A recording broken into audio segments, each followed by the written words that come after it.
Hello friends, I am Dr. Chinu Agrawal, a psychologist, director of Feeling Lines and trustee of HEMA Foundation.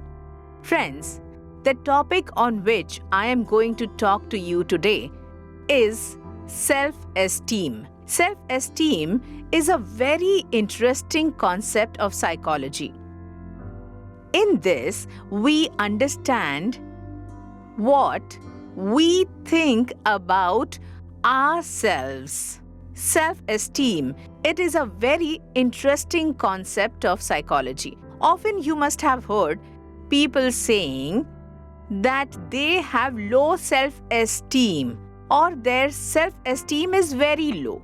What does this mean actually? Let us understand it in detail in today's video. So the word self-esteem comes from the word estimate, meaning we are estimating what is the value of an item. Like we say, according to my estimate, this sari should be worth 2,000. So what we did? We calculate its value and made an estimate of it. Similarly, when we are associating estimate with self, we are estimating our own worth. Like I say, I am a very good psychologist. I have a lot of interest in the field of psychology, and along with that, I have the ability to help friends like you benefit from my knowledge of psychology. Now, what did I do in this? Made an estimate about my ability. If my estimate is correct or close to correct, then I will be told I have a good or high self-esteem. Self-esteem is also linked to self-confidence. If I think positive and better about myself, then my self-confidence will also be good. But if I think about myself, I don't know what kind of psychologist I am. Will I be able to help anyone or not? So, my self-esteem will also be low and my self-confidence will also be low.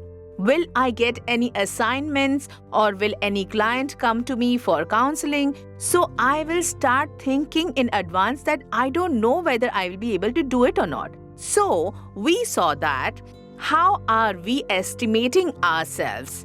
Our self-esteem will be determined on this. But how do we make our estimate? For that, we have to be aware of ourselves. So the first step is self-awareness. So what are you aware of about our strengths?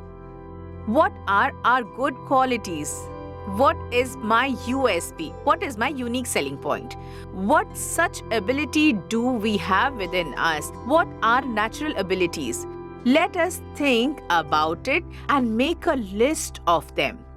It has often been seen that people think more about their weaknesses, talk about it a lot, but take their strengths for granted. In such a situation, it is very natural to have low self-esteem. Second, what are our key improvement areas? I do not call it weakness or frailty. I say that if you have any weakness, if there is any deficiency and it can be improved, then we call it KIA, Key Improvement Area. The advantage of identifying key improvement areas is that we can make an action plan to improve them. Suppose if I feel that not speaking English is one of my key improvement area, then I can make an action plan for it and I have to join English classes. I need to practice more so that my English improves. But there are some things which we cannot improve even if we want to. For example, if someone's height is short and he wants that my height should have been very good and very tall. In such situation, there are some things about which we cannot do anything. Accepting them is very important for our self-esteem. Otherwise, we keep getting troubled within ourselves by thinking about it and get frustrated thinking about it.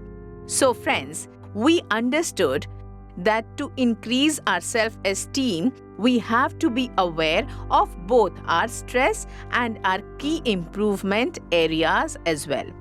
And we also have to be aware of those things which we cannot change, cannot improve, but we can accept and move forward.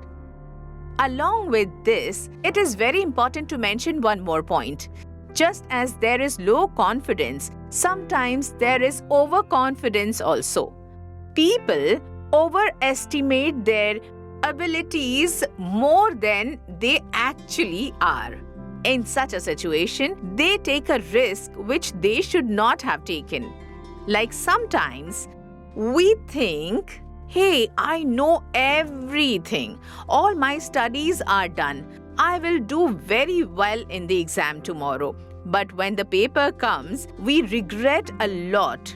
If only I had prepared well and studied well, I would not have got into this difficult situation today.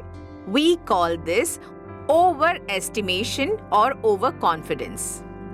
Friends, both self-confidence and self-esteem are related, and for this, we neither have to think too much about ourselves nor too little about ourselves. The amount of strength we have within us, the amount of ability we have to estimate correctly is important for our self-esteem. It is very important for our self-confidence, our academic success, and our overall happiness. It is very, very important. For this, I would like you to watch our movie about self-confidence and self-esteem. Please do watch it. Participate in its activities, complete his projects completely, and do tell us whether it boosted your confidence or not. Thank you.